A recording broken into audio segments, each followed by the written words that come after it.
3-4 question 5.4 में डाल दिए बस, लेकिन उसका कंसेप्ट कुछ भी नहीं है। जितने भी फॉर्मूले मैंने आपको बोर्ड पर लिख के दिए ये सब 3 डायमेंशनल ज्योमेट्री के फॉर्मूले हैं, वो भी पूरे नहीं किए मैंने, जितने आपको काम आने वाले से उतने ही, ठीक है ना। ये सब फॉर्मूला आपको टेक्स्ट बुक में दिया जाता है, लेकिन इसके ऊपर भी क्वेश्चन आपको, ठीक है, इसीलिए हम लोग ये सारे फॉर्मूले पहले स्टडी करेंगे, उसके बाद क्वेश्चन को स्टडी करेंगे। ज़्यादा नहीं दिया 3 डायमेंशनल ज्योमेट्री आपको, 5.3 में 3 से 4 क्वेश्चन, 5.4 में 3 से 4 क्वेश्चन, बस ज़्यादा नहीं दिया 3 डायमेंशनल ज्योमेट्री, ठीक है ना। उसमें वेक्टर के साथ ही इसको मिक्स करेंगे, पता नहीं कैसे किया, लेकिन वेक्टर के साथ ही इसको मिक्स कर दिया, ठीक है। तो 3 डायमेंशनल ज्योमेट्री का जितना कंसेप्ट अपने को रिक्वायर है सिर्फ उतना ही हम लोग स्टडी करेंगे, ज़्यादा नहीं स्टडी करेंगे, ठीक है। मैंने बोर्ड पर सारे फॉर्मूले लिख दिए और फिर बोल दूँ इन सारे फॉर्मूले में से कुछ फॉर्मूले अभी अपने को 5.3 में काम है और कुछ फॉर्मूले 5.4 में, क्योंकि दोनों क्वेश्चन को उसने दोनों एक्सरसाइज में बात की थी, समझ अच्छे से, इज इट वेरी मुश्किल, ठीक है। अभी एक एक करके सारे फॉर्मूले को स्टडी करें।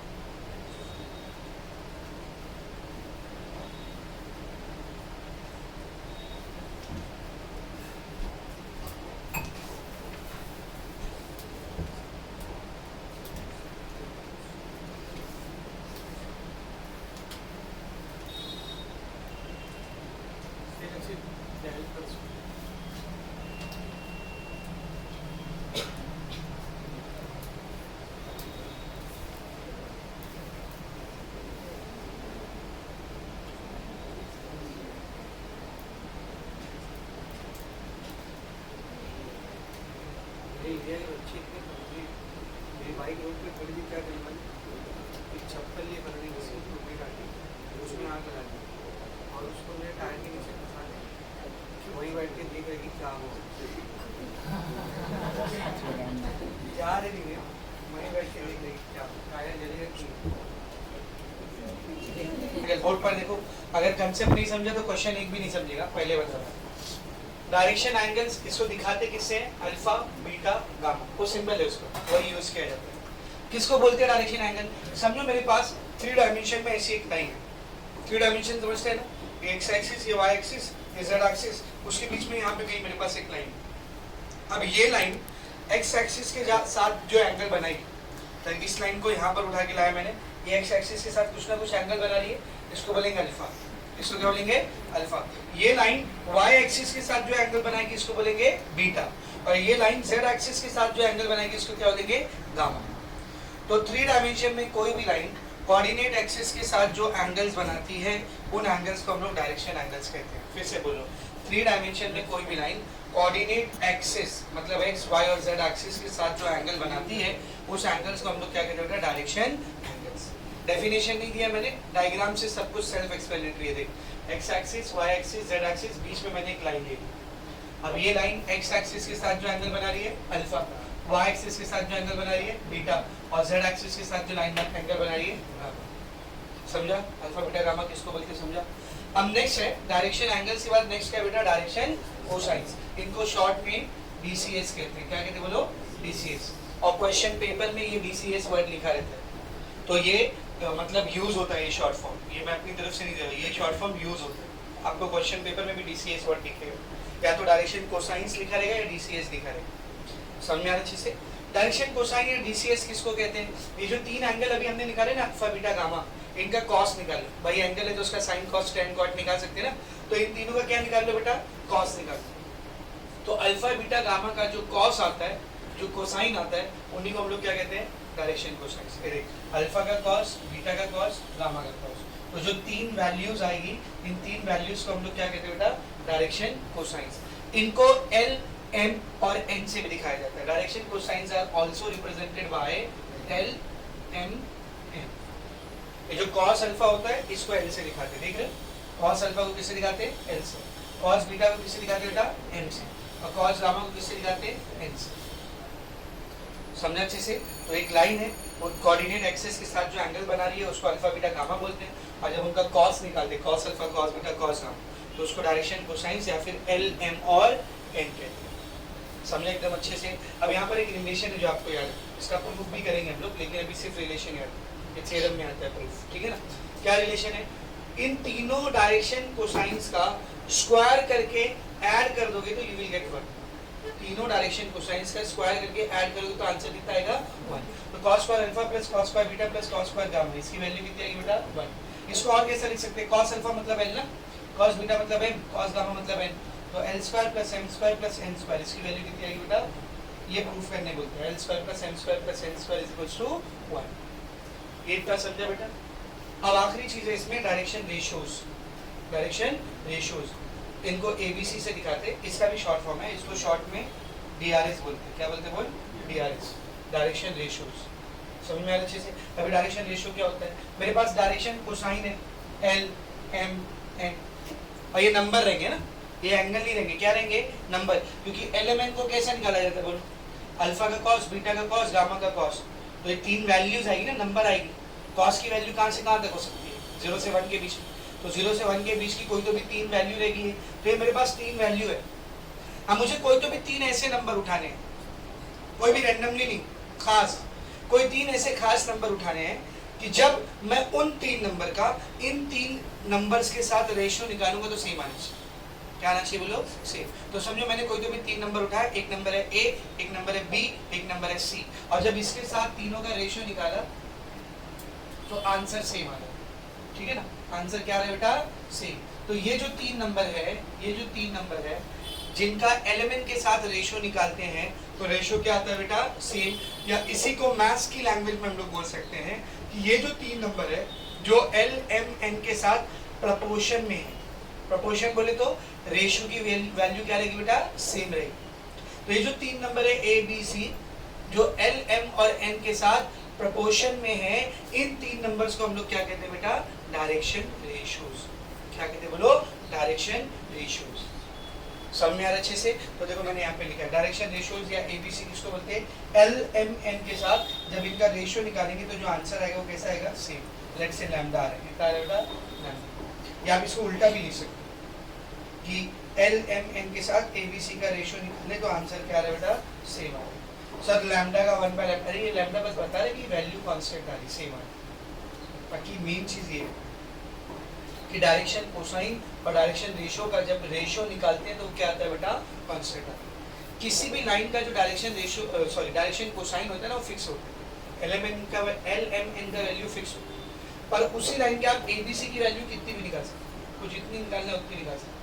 जैसे समझ पहला वैल्यू है 2 4 6, तो दूसरा वैल्यू और क्या आ सकता है 5, भाई क्या था 2, 2 का डबल 4, 2 का 3 गुना 6 ना, तो और क्या ले सकता हूँ मैं 5, 5 का 2 गुना 10, 5 का 3 गुना 15, और क्या ले सकता हूँ 10 20 30, और क्या ले सकता हूँ, कितनी वैल्यू जैसे ले सकता हूँ, बहुत सारी अनलिमिटेड वैल्यू। तो एबीसी की कितनी भी वैल्यू हो सकती है, पर एलिमेंट की वैल्यू क्या होती है बेटा, फिक्स, समझा। तो इनको डायरेक्शन रेशियोज कहा जाता है, एबीसी, समझा। तो अगर मेरे पास एक लाइन है 3D में, 3 डायमेंशन स्पेस में अगर मेरे पास एक लाइन है तो इस लाइन के लिए मैं क्या क्या निकाल सकता हूँ, अल्फा बीटा गामा निकाल सकता हूँ।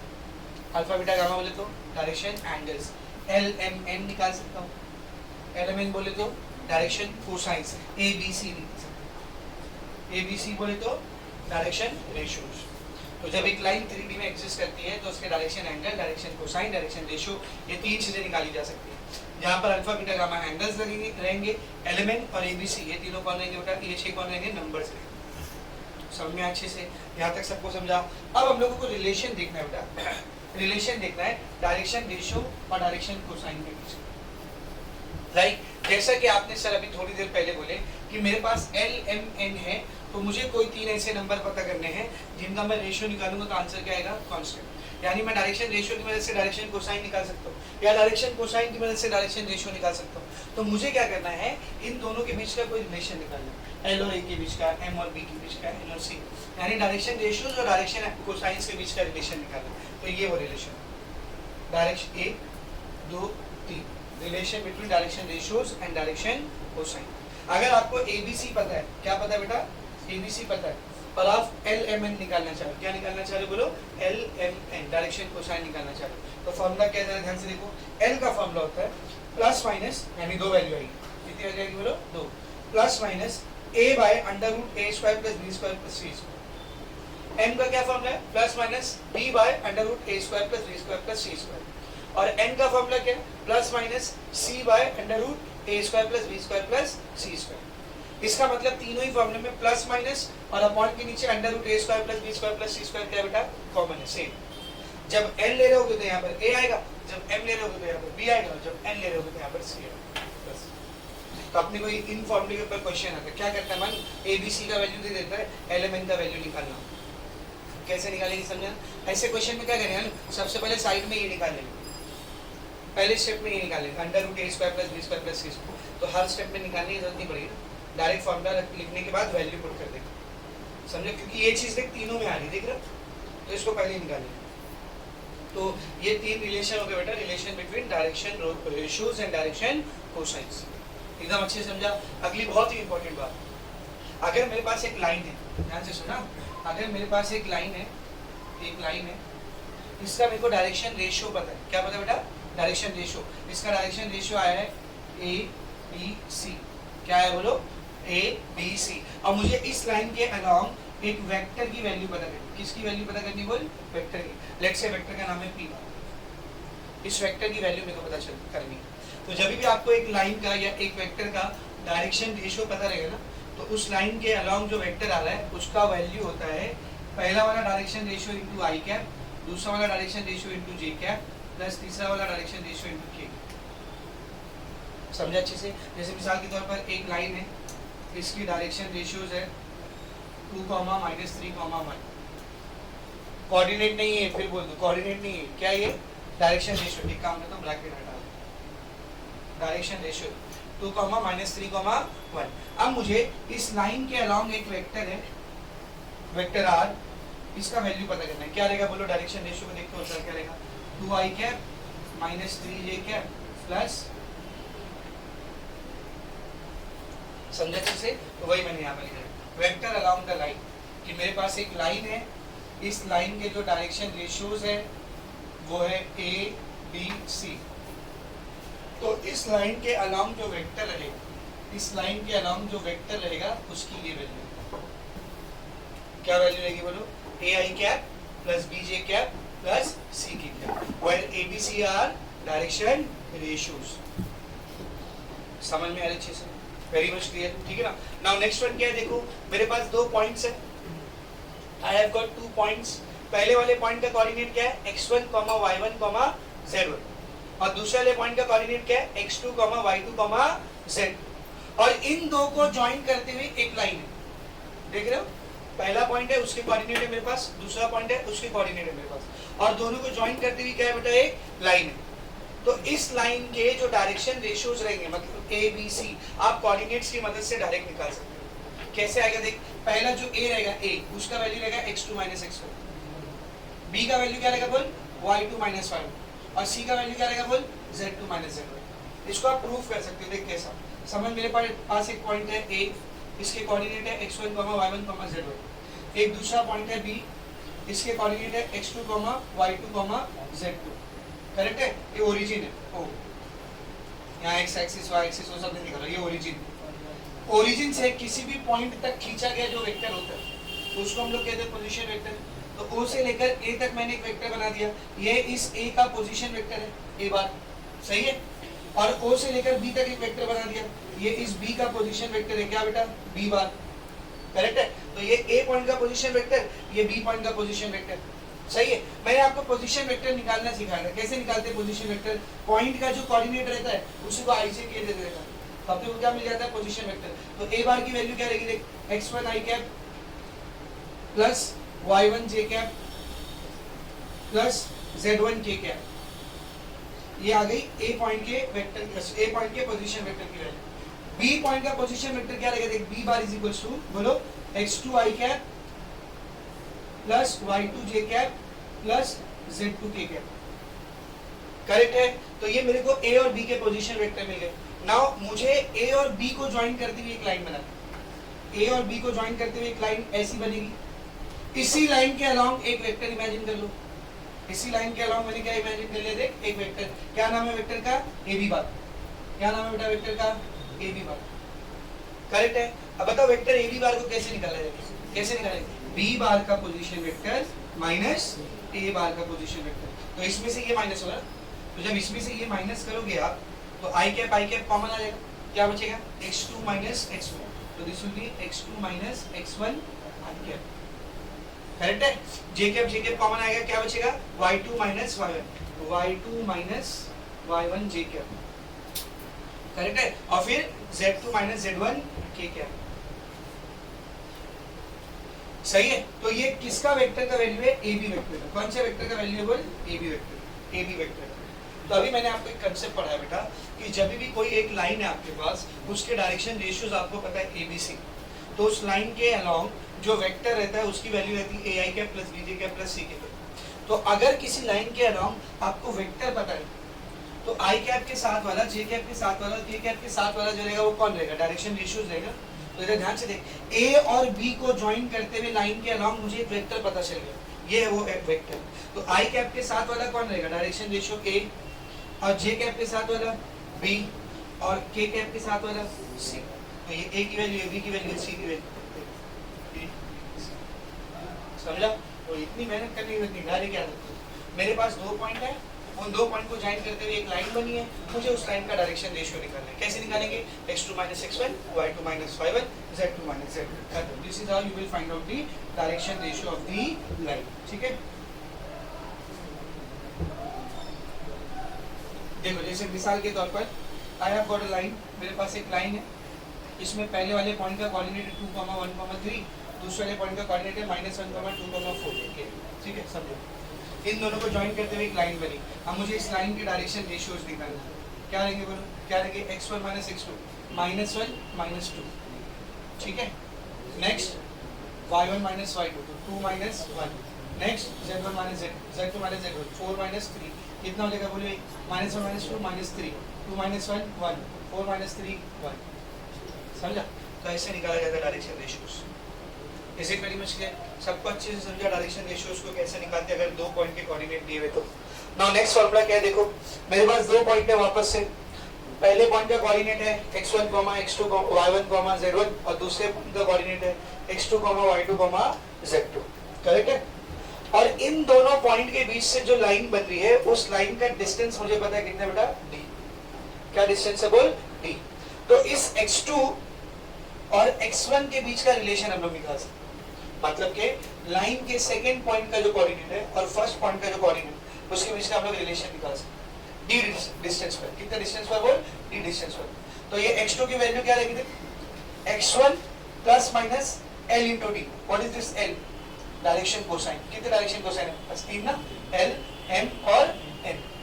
तो जब x2 की वैल्यू निकालोगे तो क्या आएगा बोल, x1 plus minus l into D. Sir इधर प्लस माइनस क्यों आया बेटा, एक पॉइंट है मेरे पास x1, y1, z1, ये एक पॉइंट है मेरे पास, और मैं बोल रहा हूँ 15 सेंटीमीटर के डिस्टेंस पर कोई तो भी एक दूसरा पॉइंट है, उसके कोऑर्डिनेट निकालो।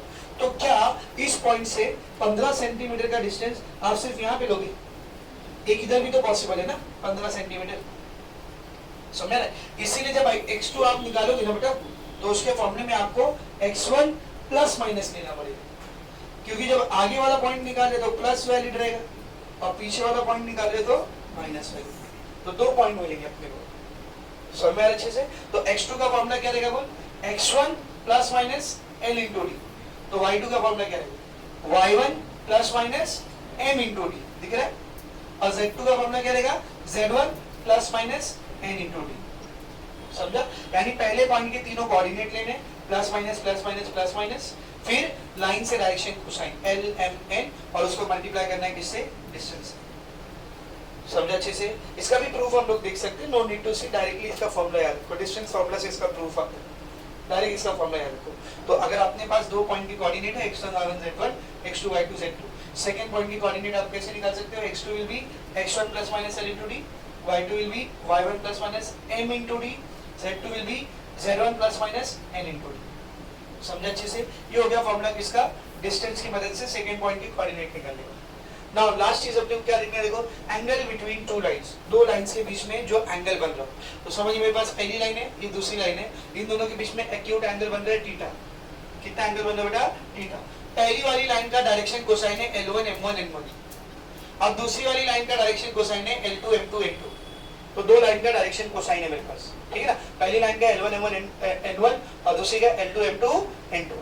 अब दोनों के बीच का एंगल थीटा मुझे निकालना है, तो फॉर्मूला होता है कॉस ऑफ थीटा, मतलब इस थीटा का जो कोसाइन है उसकी वैल्यू बराबर रहेगी मॉड ऑफ, मॉड मतलब अंदर वैल्यू पॉजिटिव है या नेगेटिव, आपको क्या लेना है, पॉजिटिव लेना, ताकि जो थीटा है वो एक्यूट है। अगर आप चाहते हो थीटा एक्यूट है 90 के बीच में है, 90 से कम ही है, 90 से कम मतलब फर्स्ट क्वाड्रेंट, फर्स्ट क्वाड्रेंट में cos थीटा कैसा होना चाहिए, पॉजिटिव। अगर आप सेकंड क्वाड्रेंट में जाओगे तो cos थीटा नेगेटिव हो जाएगा ना, है कि नहीं, 90 से ज्यादा अगर करोगे, पर अपने को 90 से ज्यादा का एंगल निकालना ही नहीं, एक्यूट एंगल निकालना, समझ में अच्छे से, इसीलिए हम लोग इधर मॉड लगाए।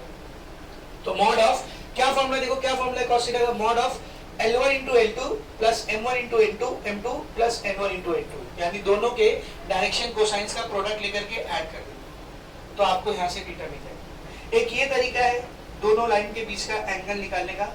अगर आपको लाइन के डायरेक्शन कोसाइंस ना पता हो, बल्कि डायरेक्शन रेशियोज पता हो, मतलब पहली लाइन का डायरेक्शन रेशियो है A1 B1 C1 और दूसरी लाइन का डायरेक्शन रेशियो है A2 B2 C2। तो अभी थोड़ी देर पहले हमने देखा था कि LABC MABC और NABC के बीच का रिलेशन क्या होता है। इस रिलेशन की मदद से आप इस फॉर्मूले को ये फॉर्मूले में कन्वर्ट कर सकते हैं। अभी फिलहाल हम लोग कन्वर्ट नहीं करें, डायरेक्ट याद रखेंगे। तो दूसरा फॉर्मूला क्या है बेटा cos थीटा का, दूसरा फॉर्मूला क्या है, mod of A1 into A2 plus B1 into B2 plus C1 into C2 divided by under root A1 square plus B1 square plus C1 square into under root A2 square plus B2 square plus C2 square। तो इन दो फॉर्मूले के जरिए हम लोग कोई भी दो लाइन के बीच का एंगल निकाल सकते हैं, डिपेंड करता है आपको क्या दिया हुआ है उसके हिसाब से फॉर्मूला यूज करना। अगर डायरेक्शन कोसाइन दिया रहेगा एलिमेंट तो ये फॉर्मूला यूज करेंगे, और अगर डायरेक्शन रेशियोज दिया रहेगा ABC तो ये फॉर्मूला यूज करेंगे। समझ में आ रहा है अच्छे से, is it very much clear. Element के हिसाब से क्या फॉर्मूला होता है, cos theta is equal to mod of L1 L2 plus M1 M2 plus N1 M2, और ABC के हिसाब से A1 into A2 plus B1 into B2 plus C1 into C2 upon under root A1 square plus B1 square plus C1 square into under root A1 square plus B2 square plus C2 square। और ये दोनों ही फॉर्मूले में mod लगाना जरूरी है ताकि angle acute है। समझ में आ रहा अच्छे से, is it very much clear. अच्छा क्या होगा अगर ये दोनों लाइन एक दूसरे को परपेंडिकुलर हो, if both the lines are perpendicular, दोनों लाइन परपेंडिकुलर रहेगी तो थीटा कितना हो जाएगा 90, और cos थीटा कितना हो जाएगा cos 90 कितना होता है 0। तो अगर दोनों लाइन परपेंडिकुलर है तो यहाँ पर क्या आ जाएगा बोल 0। तो L1 into L2 plus M1 into M2 plus N1 into N2 इसकी वैल्यू क्या आएगी 0। यहाँ पे भी 0 आएगा, ये अपॉन के नीचे जो कुछ भी दिख रहा है उधर जाके 0 से मल्टीप्लाई होकर कितना हो जाएगा 0। तो बचेगा क्या A1 into A2 plus B1 into B2 plus C1 into C2 is equals to 0। तो दो लाइन अगर परपेंडिकुलर है तो वहां पर हम लोग ये दो रिलेशन यूज करते हैं, डायरेक्शन रेशियो और डायरेक्शन कोसाइन के बीच। If both the lines are perpendicular क्या रिलेशन बेटा, L1 into L2 plus M1 into M2 plus N1 into N2 is equals to 0, A1 into A2 plus B1 into B2 plus C1 into C2 is equals to 0। समझ में अच्छे से, very much clear. तो three dimensional geometry का बहुत ज्यादा part आपको नहीं दिया है नए सिलेबस में, जब से चैप्टर को हटाया बहुत ही कम पार्ट है। 5.3 में कुछ क्वेश्चन है, 5.4 में कुछ क्वेश्चन है। तो अभी आपके प्रिस्क्राइब सिलेबस में जो थ्री डायमेंशनल ज्योमेट्री के क्वेश्चन है वो इतने फॉर्मूले से सॉल्व है, इससे ज्यादा फॉर्मूला आपको नहीं चाहिए।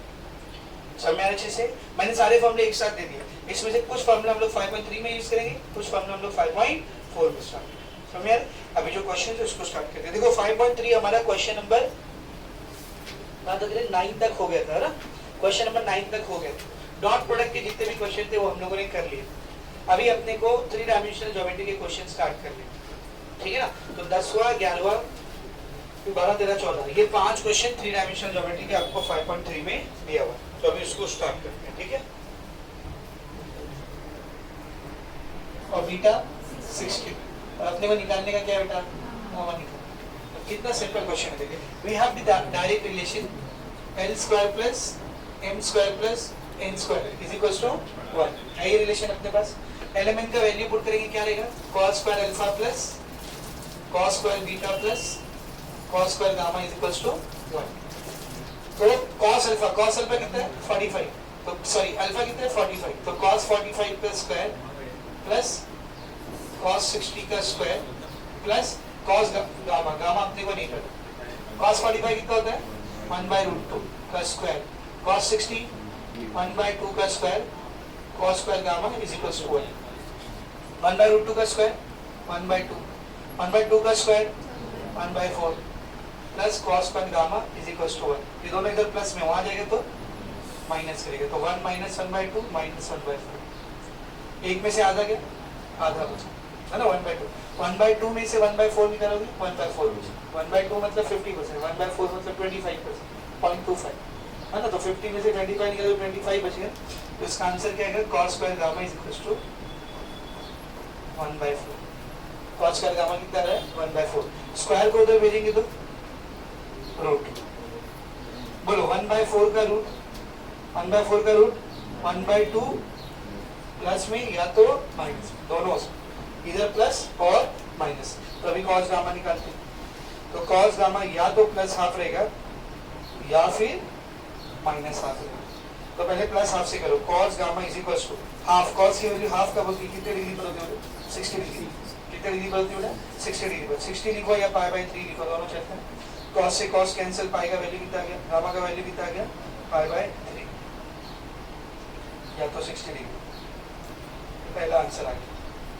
दूसरा आंसर ध्यान से लिखना cos गामा को ऐसे रहने दे माइनस को ऐसे रहने दे हाफ की जगह पे वापस से क्या रहेगा cos π/3। अब मेरे को माइनस हटाना है तो ध्यान से लिखा यहाँ सेकंड क्वाड्रेंट में cos नेगेटिव होता है। सेकंड क्वाड्रेंट में cos क्या रहता है बेटा नेगेटिव रहता है। तो सेकंड क्वाड्रेंट में हम लोग क्या लिख सकते हैं पाई माइनस थीटा है कि नहीं। तो देख मैं यहाँ पे क्या लिख रहा हूँ cos of pi minus theta कितना बेटा इधर π/3। देखिए आएगा क्या जरा पाई है तो cos के ऊपर cos π/3 के ऊपर π/3 पाई माइनस थीटा मतलब सेकंड क्वाड्रेंट में cos नेगेटिव होता है। सही है। तो ये cos को ऐसे रहने दे 3 into पाई 3 पाई माइनस पाई 2 पाई। cos से cos कैंसिल गामा का वैल्यू कितना है 2 π/3। 2 π/3 मतलब π/3 का मतलब होता है 60। तो 2 into π/3 यानी 2 into 60 2 into 60 मतलब 120 डिग्री।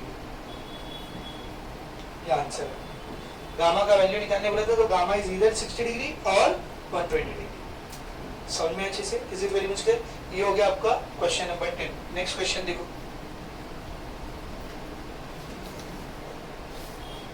क्वेश्चन नंबर 11 क्या बोला क्वेश्चन नंबर 11 में देखो if a line makes angle 90 degree 135 degree 45 degree with the x y and z axis respectively। Line x y z axis के साथ जो एंगल बना रही वो एंगल आपको दिया है। तो बताओ ये क्या दिया है x y z के साथ बनने वाला एंगल मतलब अल्फा बीटा गामा। तो आपको अल्फा बीटा गामा का वैल्यू दिया है। अल्फा कितना दिया है पहला एंगल 90 डिग्री ठीक है। Beta 135 degree and gamma 45 degree. तो ये तीन एंगल्स अपने को दिया हुआ है। आगे देखिए note respectively then find its direction cosines. क्या निकालना है डायरेक्शन कोसाइंस। डायरेक्शन कोसाइन मतलब कौन है एल एम और एन एन निकालना है। कितना आसान क्वेश्चन है बेटा। एल क्या होता है बोल एल क्या होता है cos ऑफ अल्फा। तो cos ऑफ 90 cos 90 कितना होता है 0 एल आ गया।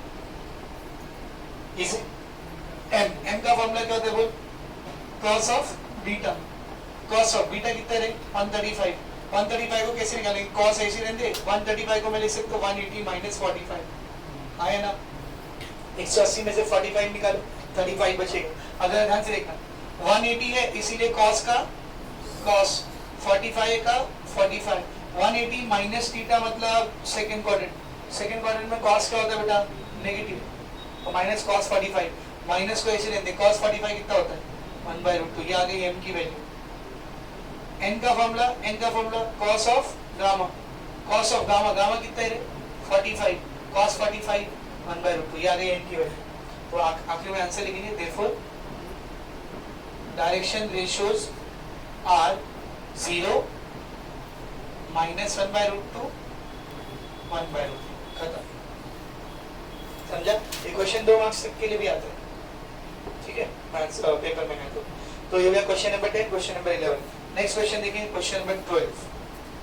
क्या बोला देखो क्वेश्चन नंबर 12 में if a line has the direction ratios मतलब कौन है डायरेक्शन रेशियो मतलब कौन ए बी और सी। क्या दिया ए बी सी देखो 4 माइनस 12 एंड 18। तो ए का वैल्यू दिया है 4 बी का वैल्यू दिया माइनस 12 एंड सी का वैल्यू दिया है 18। बोला क्या है देखो then find the direction cosine. क्या निकालना है वो डायरेक्शन कोसाइन मतलब एल एम एन। तो अभी थोड़ी देर पहले मैंने आपको बताया कि डायरेक्शन रेशियो से डायरेक्शन कोसाइन कैसे निकालते हैं, याद है ना फॉर्मूला। तो पहले रूट वाली वैल्यू निकाल लो, consider under root A square plus B square plus C square, ठीक है, निकाले इसको। Under root A square 4 square plus B square minus 12 square plus C square 18 square, ठीक है, कितना हो गया देखिए। अंडर रूट 4 का स्क्वायर 16 माइनस 12 का स्क्वायर 144, 18 का स्क्वायर कितना होता है बोलो, हाँ 324, ठीक है। अब ये तीनों को ऐड कर दो, कितना है देखो, 4 4 8, 8 और 6 बोलो, 8 और 6 14, कैरी का 1, 2 और 4 6, 6 और 1 7, 7 और 1 8, 3 और 1 4, 484, 484 is the square root of square of 22, तो 484 का स्क्वायर रूट कितना आएगा 22। तो ये आगे अपने को value under root A square plus B square plus C square, ठीक है। Now let us find the values.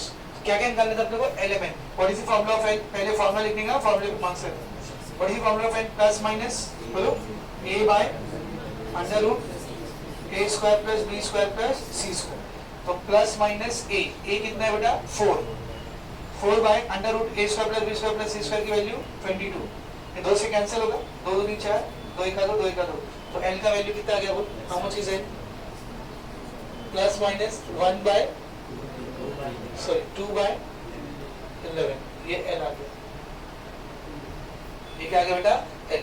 अभी किसकी बारी, m की। What is the formula of m, plus minus b by under root A square plus B square plus C square, तो plus minus b, how much is b, minus 12 by इसकी value 22, कितना हो जाएगा ये,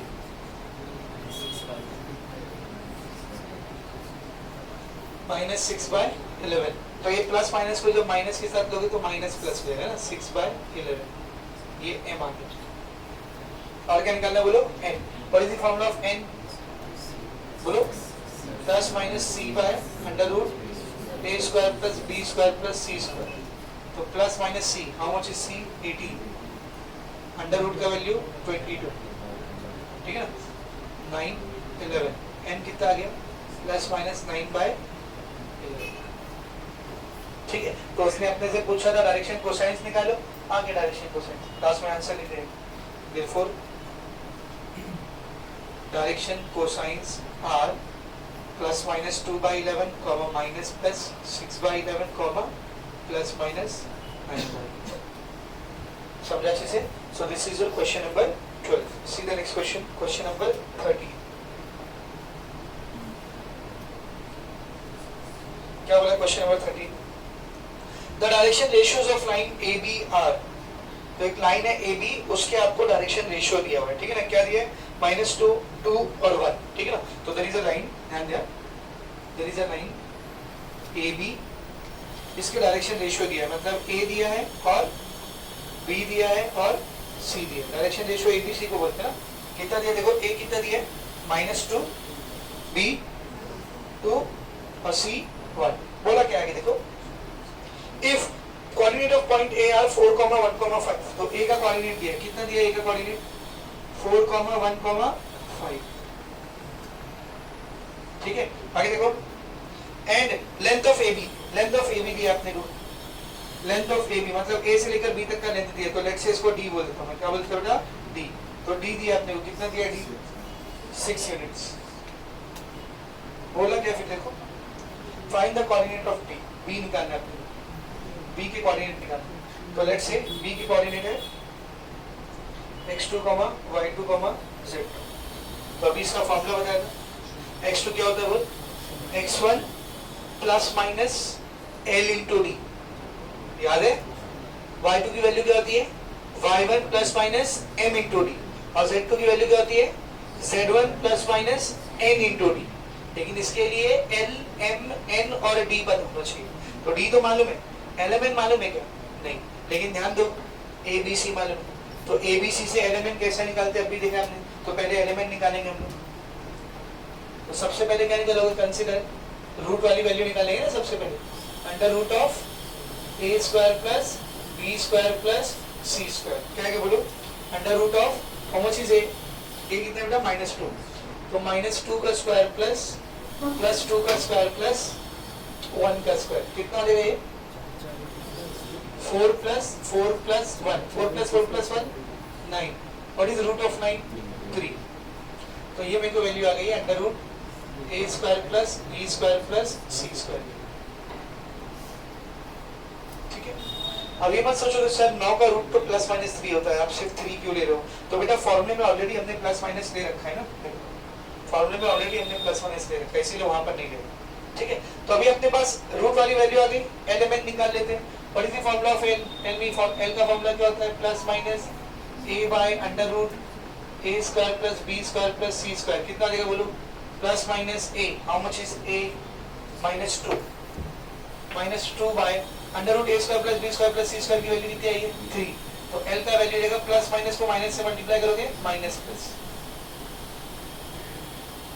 l का value आ गया। अभी किसकी बारी बेटा, m की, what is the formula of m, m का फॉर्मूला क्या होता है, +- b bye √a² + b² + c², तो +- b, how much is b, 2 by √a² + b² + c² कितना है 3 है, तो m का वैल्यू आ गया +-2/3, +-2/3, n, what is the value of n, +- c by √a² + b² + c², क्या देगा बोलो, +-c कितना बड़ा 1 divide by √a² + c² bye कितना है ये b² + c² 3, एलिमेंट आ गया, आप निकालते फॉर्मूला, तो इसको मान लो थोड़ी देर के लिए, इसको मान लो x1, y1, z1, तो व्हाट इज द फॉर्मूला बताओ, x2 = बोलो x1 ± l into d, y2 is y1 ± m into d, और z2 is z1 ± n into d, put all the values, कितना हो गया देखो ये x2, x1 कितना बेटा, x1 how much is x1 4 ± l कितना है माइनस प्लस, l कितना है बोल minus plus 2/3 into d, how much is d 6, d कितना है बेटा 6, भाई 3 से 6 कटेगा कितना रहेगा 2, तो दिस विल बिकम 4, ठीक है ना, ये प्लस माइनस और ये माइनस प्लस, क्या है plus minus minus minus plus minus है ना, नहीं माइनस प्लस, जब प्लस माइनस ऐसा रहेगा प्लस माइनस तो क्या लिखने का प्लस माइनस लिखने का, लेकिन एक प्लस माइनस है और एक माइनस प्लस है तो क्या लिखने का माइनस प्लस, क्या लिखने का बोल माइनस प्लस, ये कितना रहेगा बोल 2 2 जा 4, तो x2 का क्या क्या वैल्यू आ रहा है, फिर x2 का क्या क्या वैल्यू आ रहा है, पहले ऊपर वाली साइन लो, क्या होगा बोल 4 - 4 या फिर 4 + 4, तो कितना आ रहा है x2, how much is x2, 4 - 4 यानी 0 या फिर 4 + 4 यानी 8, तो या तो 0 या तो 8, या तो 0 या तो 8, अभी y2 निकालते हैं, y1 what is the value of y1, see y1 कितना बेटा y1 1 प्लस माइनस m कितना है plus minus 2/3 into d, d कितना बेटा d कितना है 6, 3 से 6 कट गया 2, d क्या बनेगा 1, प्लस माइनस के क्या लिख दोगे, एक बार प्लस माइनस लिख दोगे, 2 2 जा 4, तो y2 की क्या क्या वैल्यू हो रही थी, या तो 1 + 4 या फिर 1 - 4, 1 + 4 लिया तो 5, 1 - 4 लिया तो -3, ये y2 आ गया, ठीक है। नाउ z2 कैसे निकालोगे, z1 what is the value of z1, see z1 कितना है 5 प्लस माइनस n कितना था प्लस माइनस 1/3 into d कितना बोलो 6, ठीक है, तो ये 3 से 6 कट गया कितना आ गया 2, 3 से 6 कट गया कितना आ गया बेटा 2, कितना बचा रे 5, प्लस माइनस को एक बार लिख दोगे 1 into 2 2, तो z2 की वैल्यू आ रही है या तो 5 + 2 या फिर 5 - 2, यानी कि या तो 7 या फिर 3, तो तीनों ही कोऑर्डिनेट की दो वैल्यू आई है, क्यों दो वैल्यू आई है, या तो पॉइंट इस साइड होगा या तो पॉइंट इस साइड होगा, तो C coordinates of B are therefore coordinates of B are, या तो बी इज इक्वल्स टू, पहला कोऑर्डिनेट क्या लिखेंगे 0, 5, 7, 0, 5, 7, और coordinates of B are 8, -3, 3। Answer समझा अच्छे से? So this completes your question number 30। Now the last question of the exercise, question number 40।